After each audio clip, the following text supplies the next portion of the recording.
response, being some of the first folks that were on the scene, being the lead fire department on the scene. They worked in partnership with Louisville Fire and the other fire departments was truly incredible. Additionally, as we mentioned yesterday, a new hotline has been set up for anyone who has been impacted by the crash. That call center number again is 502-473-5271. That is open now. It will be open all days from 7 a.m. to 9 p.m. Monday through Saturday.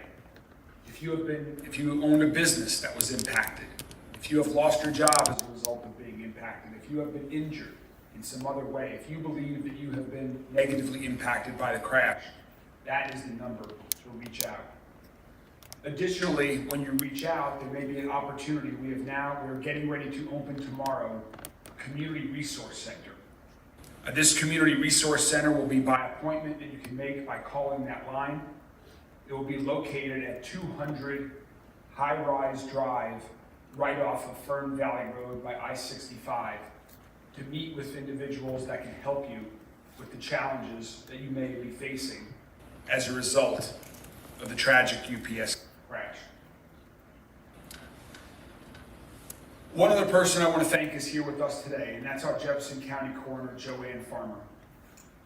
Her and her team have been working tirelessly under incredibly challenging conditions around the clock to help recover all of the victims of this plane crash, to identify the bodies in the challenging conditions, and to notify the families of their losses.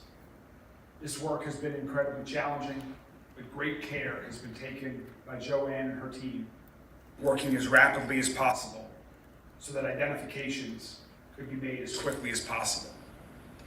At this point in time, we believe that all of the victims have been located, have been identified, and the families have been notified.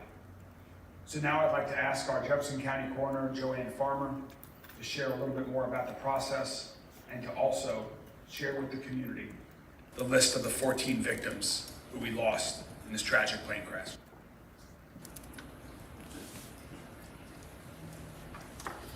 It really saddens me to have to be here and speaking to you about such a tragedy.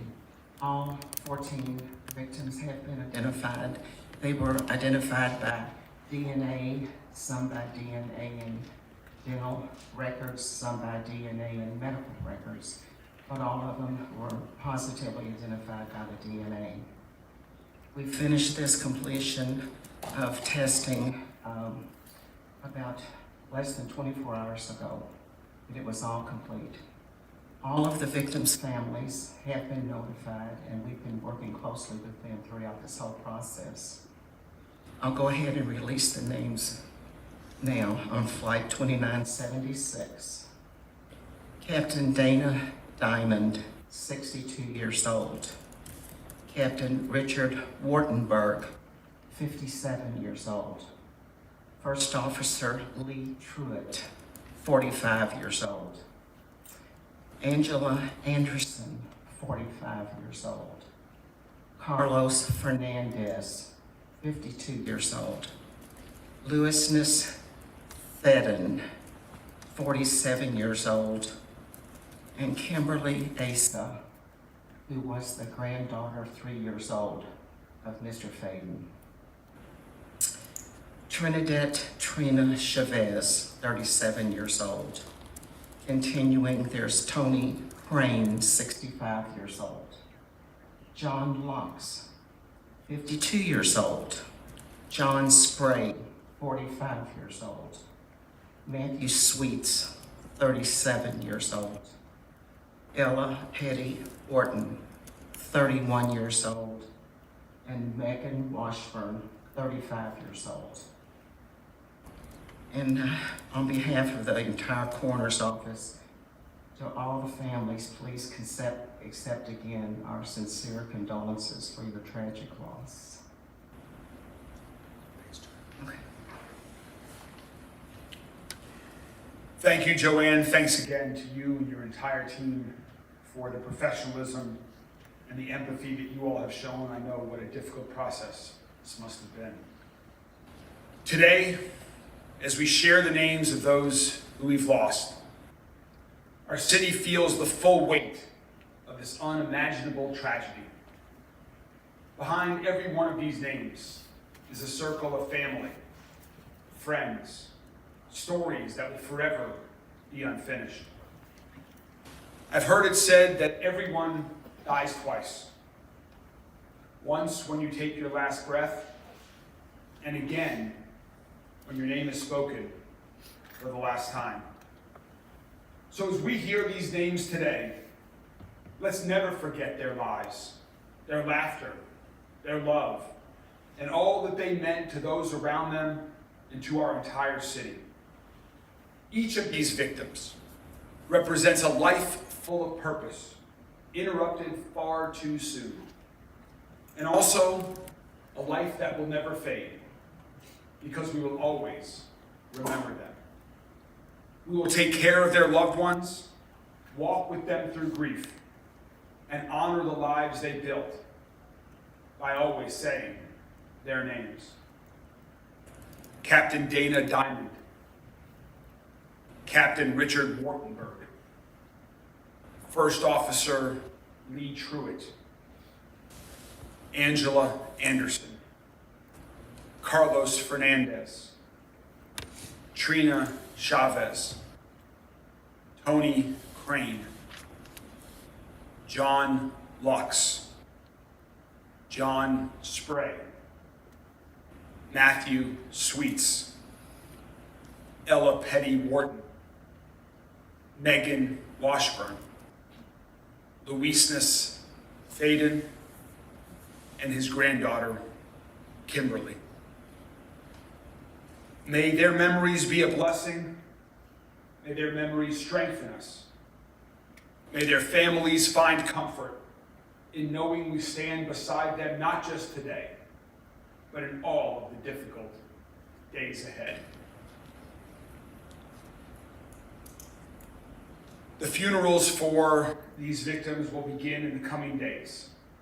And I ask our community, I ask the media to please respect the privacy of these families. If they request private funerals, please respect their privacy during these incredibly challenging times for the families of these 14 victims.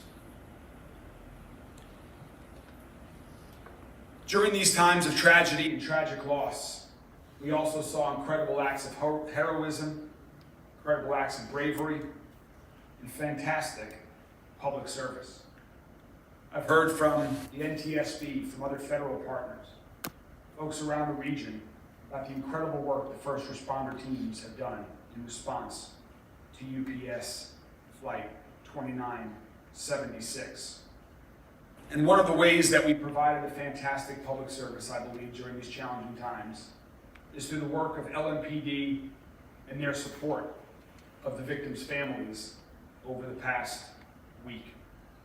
LMPD led that part of our response, and so now I'd like to call on Chief Paul Humphrey to talk a little bit more about that process and the work that they have been doing and will continue to do to support the families of each of these 14 victims. Chief Humphrey.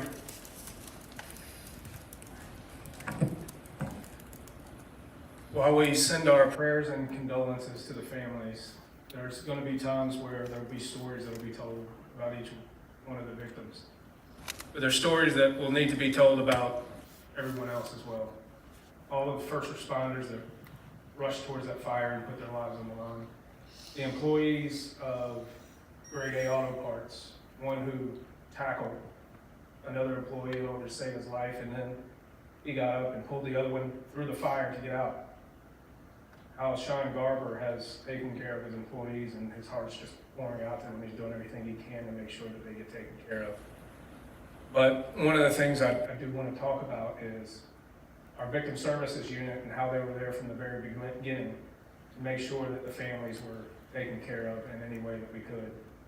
From the moment this crash happened, the victim services unit stood up the Family Assistance Center over at our training academy. And what they did was they made sure that all of the questions that we could answer, even though there were few, got answered for the families. They made sure that the families ate. They made sure they had something to drink. They made sure that they could help connect them to the victims that were at the hospital. They kept them informed and they comforted them as much as possible. And when it came time for the end of the night, when we knew that there was no more work to be done that particular night, we were not going to be able to give them any more information. They were talking about asking them to go home, pet your dog, hug your kids, just get a little bit of rest if you can. And so what I told them is, it's okay to shut this down for the night. And they said, nope, we're gonna stay here all night, because if somebody shows up at 3 o'clock in the morning, we need to be here for them. And so for 2 days, our victim services unit worked 24 hours. And they stayed there making sure that anyone who needed anything had a resource that they could reach out to. And we hope that that type of service gave them just a little bit of comfort in the worst days of their life. And that's the type of work that you see from public service. That's what public service is about. It's about a test of character in the worst times possible, and being able to be there for people when they need it the most.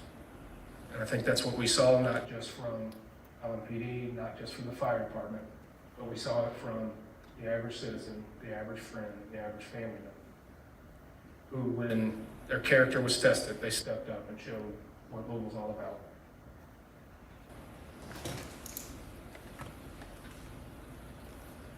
Thanks, Chief. We'll take some questions from the media in a moment here, but just again to reiterate, for anyone else who is a survivor who has been otherwise impacted by the crash, please call 502-473-5271 for some assistance. And again, that's every day except for Sunday, 7 a.m., 9 p.m. You can make an appointment to speak in person with someone at the Community Resource Center that will be open at those same hours starting tomorrow. And again, to the families of the 14 victims, our condolences. We will continue to be here to support you in the weeks, months, and years ahead. May each of your loved ones' memories be a blessing. We're now happy to take some questions from members of the media. Stefan. Mr. Mayor, could you talk about what services or what's being done or offered to the families of those 14 people from the city?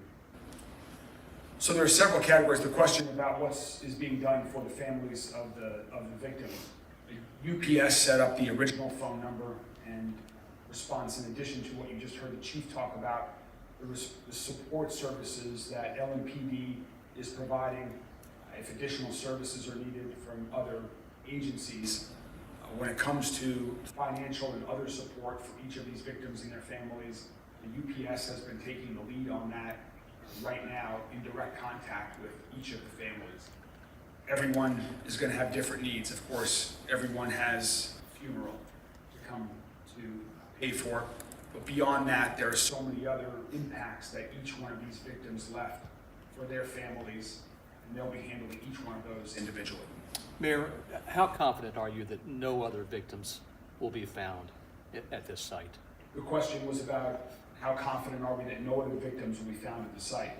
Right now, we have no reason to believe that there are any other victims at this site. The names that were on the lists that were copiously made by all of the people at the Victim Family Center that you just heard the chief talk about, the names of those that are missing match the names of those who the coroner has identified as victims. The other individuals who were originally on that list that first night, LMPD has made contact with those other individuals, and so that we know, fortunately, they were not involved. There was some other reason that they were on that list, but they were not a victim of this crash. Yes. Mayor, it's been just over a week since this crash happened. What's on your heart today? Well, what's on my heart today is just an emptiness, a feeling of loss for each of these 14 families. They certainly, the chief and I saw it that very first night when we were both at the Family Resource Center. and simply hugging the loved ones of people who were right there next to us, calling their family member and hearing the phone go right to voicemail time after time after time again, texting them and getting no response. They knew what the likely answers were at that time, but to have that certainty is, I hope, helpful closure for them. I know it certainly is not easy to hear, but I hope that with this certainty, their grieving can continue and turn to healing, and that they can begin to find ways to move forward, to recover from this trauma, and find joy and happiness in life once again, knowing it will never be the same without their loved one. This can't be easy for first responders who are at the scene, have been at the scene from the beginning. Have you guys provided any services for them at all, for the officers and the firefighters and paramedics? The question was about services that are provided to first responders. They are aware of there are support services that we have here in Louisville Metro Government. I believe that Oklahoma Fire Department and other departments have also lined up additional services for first responders if they feel the need to speak with someone during this time, if certain people needed some time off as a result of the length of time that they stayed out at the crash site, but that has been accommodated as well. So we've been working with that on a case-by-case basis. What Mayor, about can those you- businesses back there? A lot of the business owners left and left their businesses unlocked. When will they get a chance to go back there, or people who have vehicles? So, right, so the question was about businesses that they still don't have access to, or vehicles that were left behind. We have reached out, our emergency responders and emergency management team has reached out to businesses that we're aware of in this location to provide them with sort of escorted access to their property to get anything that they need, or to keep their business functioning as best as they can. In terms of when they will have full access to the property, we just don't know yet.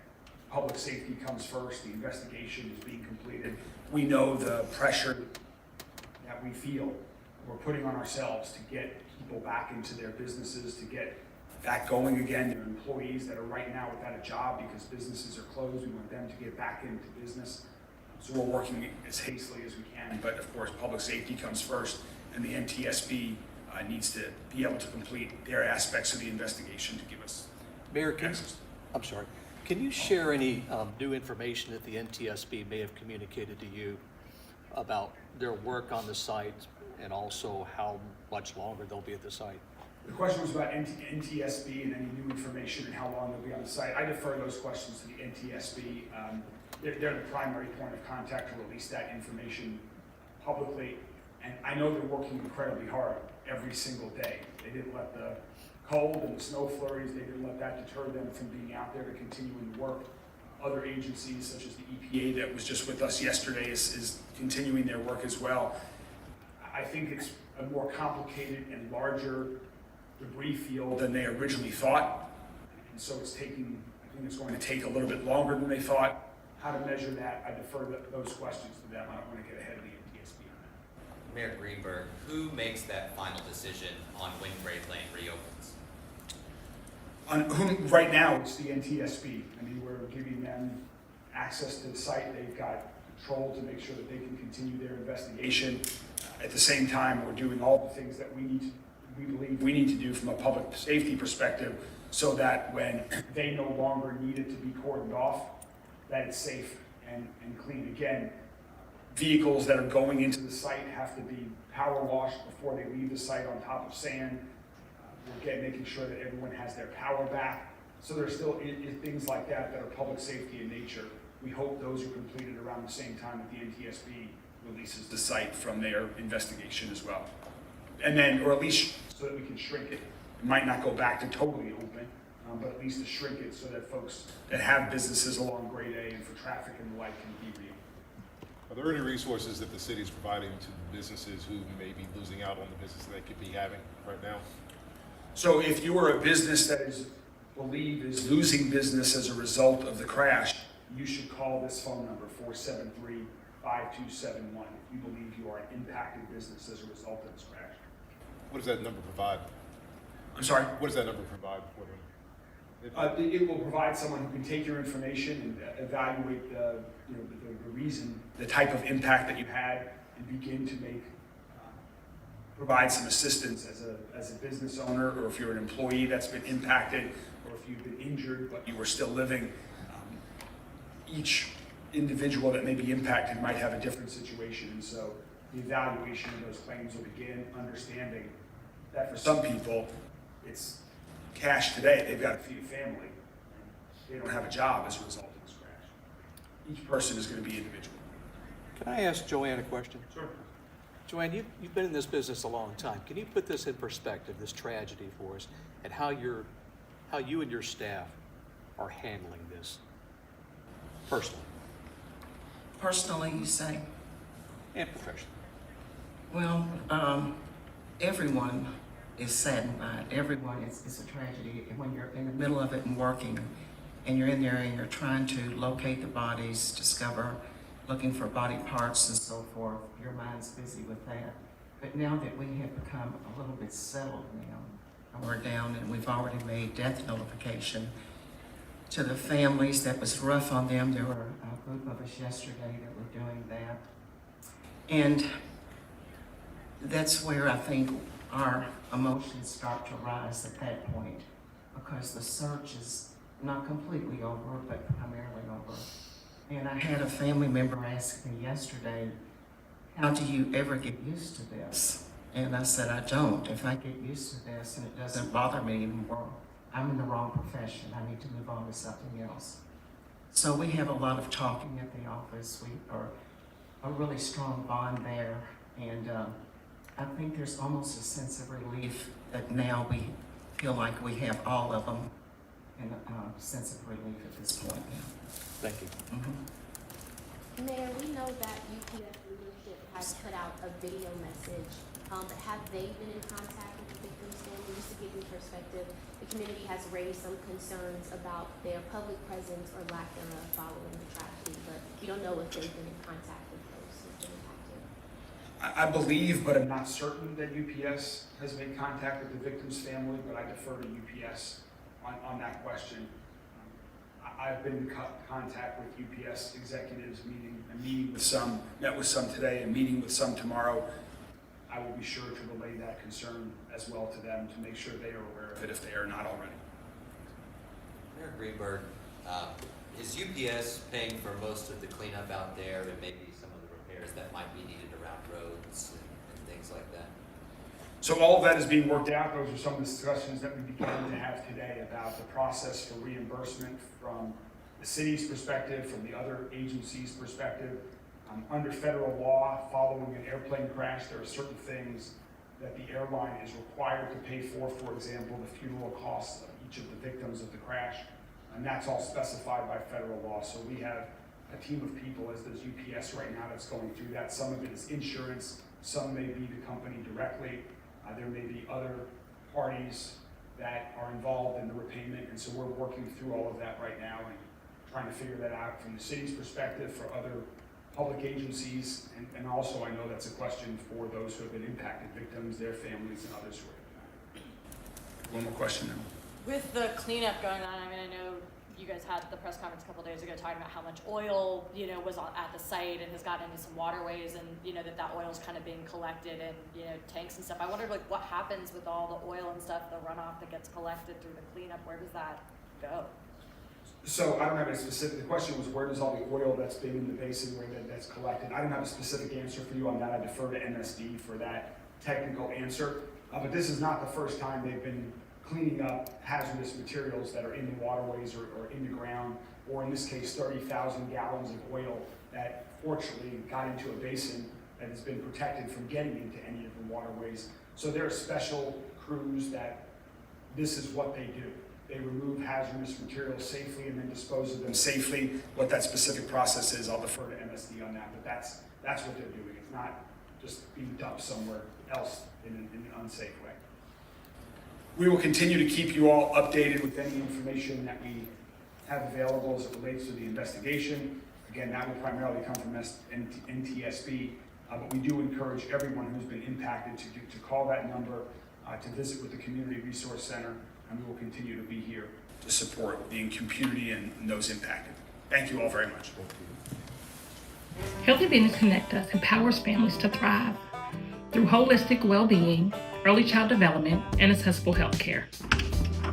We are committed to fostering connections, knowledge sharing, and support networks that enhance the physical, mental, and emotional health of children, parents, and caregivers. By building bridges between healthcare providers, social services organizations, educators, and families, we aspire to create a world where every child experiences a healthy and nurturing start. Setting the foundation for a brighter future.